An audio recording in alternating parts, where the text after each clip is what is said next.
नमस्कार दर्शक बंधु मु शारदा आपण मानक पुणी थे स्वागत करुच्ची ओडिशार फार्मिंग चैनल कृषक साथी ओडिशा। दर्शक बंधु आज आम आसी पहुंचीचु बड़म्बा अंचल में। तेबे आम सहित जड़े चाषी भाई अच्छा जी कि ये गेंडु फुल चाष करछंती। तेबे से गेंडु फुल संबंध में आज भिडियो जाना सहित सीधा सड़क आलोचना करवा। आपन को नमस्कार आम चैनल कृषक साथी ओडिशा को आपन स्वागत करुच्ची। आपन को परिचय एठाकर एड्रेस टिके दर्शक बंधु दियो। आज्ञा मो ना हला विकल बेहरा घर बड़म्बा मानपुर गाँव रे मानपुर। कौन कौन चाष करंती? आज्ञा मुख्य हला हमर फूलकोबी तापरे फूल चाष गेंडु विभिन्न भेराइटी रो फूल आमे चाष करजु किंतु खाली गोटे भेराइटी न एतरे बाइगन चाष होउची जनी चाष होउची पोटल चाष होउची बोदी चाष होउची विभिन्न प्रकार भेराइटी रो चाष 12 मास संगे चली जी। आज्ञा तबे आपण ए जो फूल चाष करचंती गेंडु फूल चाष ए केते जगह रे करचंती? आज्ञा एटा 20 गुंठू जगह हबो। आज्ञा 20 गुंठू जगह आज्ञा ए लागिथला प्रथमे होउची फूलकोबी लागिथला। आज्ञा फूलकोबी रु आज्ञा भल पैसा मिलिथला वर्ष हमको। आज्ञा किंतु फूल चाष ए फूलकोबी चाष परे पुनी आमे फूल चाष एटा सब वर्ष करि आसु। आज्ञा फूलकोबी चाष पर फूल चाष कर। तबे ए जो गेंडु फूल चाष कोठू चारा आनिथिले? आज्ञा ये होची हम कलकत्ता रु चारा मगौचु गोटे फार्म रु मगौचु किंतु सेठो आमे देखु जाऊ हम ओडिसा रे जते फूल होउची सब से देशी जातीय फूल किंतु बाजार चाहिदा हबने फूल। आज्ञा किंतु एटा बाजार चाहिदा एटा फूलटा तोलिले 8 दिन 10 दिन पर्यंत रहि पारुची। आज्ञा ए भेराइटी। अच्छा तबे आपण जो लगेले चारा लगेले ये केते दिन पर फूल आसी जी? आज्ञा ये हमरा 50 दिन आज ठो लगे हम 50 दिन आसी हम फूल तोलिया।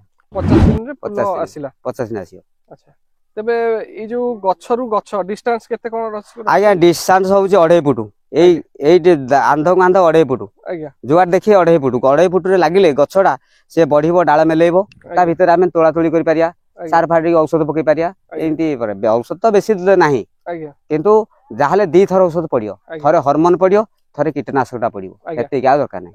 ए फूल गछ रे आमे जानिचु बाइगण गछ जो चाषी भाई लगाती से ता मझिरे गेंडु फूल चाष लगाती कहीं ना अन्य कीट माने आसीबेनी सुनदो किंतु एथिरे को कीट लागंती? आज्ञा एथिरे होउची कोन गोटे हमर घोड़ा पोको। आज्ञा सेई घोड़ा पोको ए प्रजापति जो उडुसुंती आपण देखुंते बिले रे ए प्रजापति हगिला माने निश्चिंत हेतुरु पोको सृष्टि हेबे। आज्ञा सेई पोकोटा से हे जो घोड़ा पोको सेटा न घोड़ा पोको सब हे जिवो सेई पोकोराक आम ए फूलर केसरे पसी गले किंतु ये नष्ट कर देबे जारे बाजार चाहिदा हबनी। आज्ञा तेबे आपण जो कहले आपण लगै चंती 2 फुट 2.5 फुट डिस्टेंस रे लगै चंती तेबे ये कोन सठिक लागि छी? आज्ञा ना ये सठिक आज्ञा। आज्ञा ये आज्ञा सठिक ये वर्तमान शीत दिन खरा दिन आसी गला। आज्ञा खरा दिन जदी आसी गला आमे जदी टिके जाम करके लगैया ये पवन रु रखिया पाइया पवन हला आ डालडा भागी पारियोनी से तापुर को आउजी की रहिला किंतु गछडा भागी पारियोनी किंतु एटा ठीक आ जा वर्षा दिन लगैबा ताला हमें पक्का 3 फुट रे 3 फुट सब गछ लागिवो। आज्ञा किंतु वर्तमान 2.5 फुट 2.5 फुट गछ तबे ई केते दिन जाय आपण एठु फूल तोलिबे? आज्ञा 3 मास 90 दिन तोलिबे। 90 दिन तोलिबे तबे ई जो 20 गुंठ जगह रे आपण फूल लगै जंती 90 दिन रे आपणकर केते टंका कोन आशा करछंती एथरु? आज्ञा जाहले मोथरु आशा करछि मोर गुंठे के मु जाहले 1.5 लाख 2 लाख 1.5 लाख मिला भला मो आशा किंतु बाजार रेट नहीं बाजार तो रेट थिबो फूल किलोटा 30 टका रहिले ताले मु लाख 1.5 लाख 1,80,000 टका पाइबे। अच्छा मार्केटिंग कोड कोन करछन? मार्केटिंग आज्ञा हमर एठी स्थानीय दुकान नउसने हम नुवापाटना एठी मानिया मंद जो बिंदानिया ए 8गड़ पर्यंत जो फूल दुकानी समस्त नियंते एठू। आज्ञा आ जहाला अवशिष्ट फूल आमे भुवनेश्वर मार्केट पठै दो।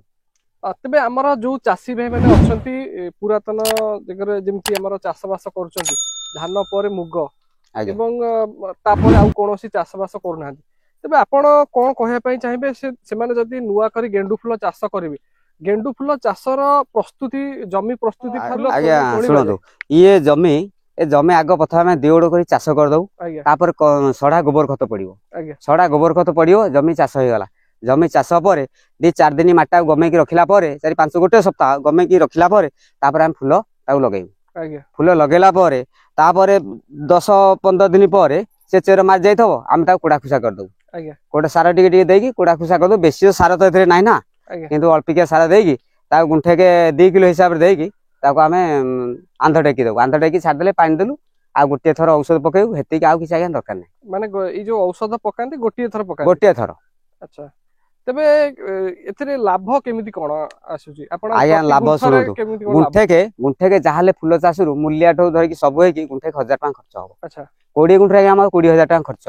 अच्छा 20000 टका खर्च 20000 खर्च किंतु आमे जानू जे सबुठो कम खर्च रे किंतु चाषटा हे पारु कम खर्च सबुठो लाभदायक चाष सबुठो लाभदायक हे पारु 20 गुंठे आपणकर प्रति गुंठ हिसाब रे 20000 टका खर्च हला 1000 टका लेखा हले 20000 टका खर्च हला आउ आपणकर जो चाहिदा मार्केट चाहिदा को आखि रखी आपणकर जो भी लाभ आसीची प्रति 1 लाख टका लाभ आसीबो। आज्ञा 1 लाख ऊपर आसे ना।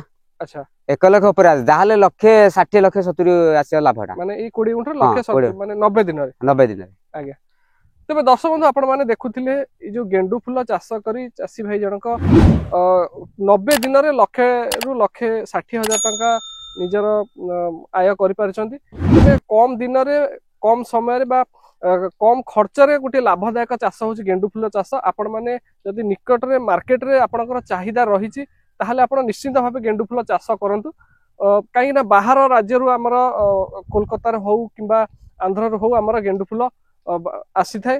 तेबे आपण माने जदि ई अंचल रे बा आपणक अंचल रे गेंडू फुल चाष करिवे ताहाले भल 2 पैसा रोजगार करि परिवे। तेबे दर्शक बंधु आज ई भिडियोटी रे आपण माने देखुथिले गेंडू फुल चाष करी चासी भाई जनक बहुत लाभवान हेई पारछंती। तेबे पुणी देखाबो आउटे सुंदर भिडियो रे से पर्यंत जे हमकु विद्या दियंतु रहुछि। नमस्कार जय जगन्नाथ।